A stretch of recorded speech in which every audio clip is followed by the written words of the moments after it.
अब कुछ खबरें शोबिस की रंगारंग दुनिया से आपको बताएं। लाइबा खान का शादी की खातिर शोबिस को खैराबाद कहने का अंदिया।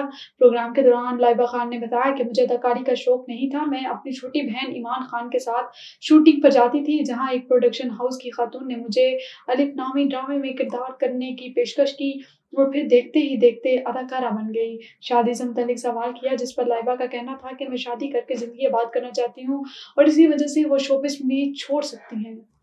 और फराड का मुकदमा। अदाकारा नाज़िश जहांगीर की अबूरी जमानत खारिज। लाहौर की सेशन अदालत में अदाकारा नाज़िश जहांगीर के खिलाफ फराड के मुकदमा की समाअत हुई। अदालत ने नाज़िश जहांगीर की अबूरी जमानत अदम पैरवी की बुनियाद पर खारिज, जबकि शरीक मुलजिम सिकंदर की अबूरी जमानत में अक्टूबर के पहले हफ्ते तक तोसी कर दी। अदाकारा नाज़िश जहांगीर के खिलाफ थाना डिफेंस पुलिस ने मुकदमा दर्ज कर रखा है। नाज़िश जहांगीर के खिलाफ अदाकार अजान असवद हारून ने मुकदमा दर्ज किया है। और आपको बताएं, उष्णा शाह का ज़हनी बीमारी में मुब्तला होने का इंकशाफ।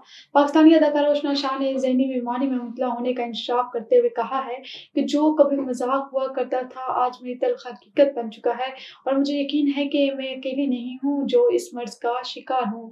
हाल ही में अदाकारा ने photo and video sharing app Instagram पर स्टोरी शेयर करते हुए अपनी बीमारी से आगाह किया।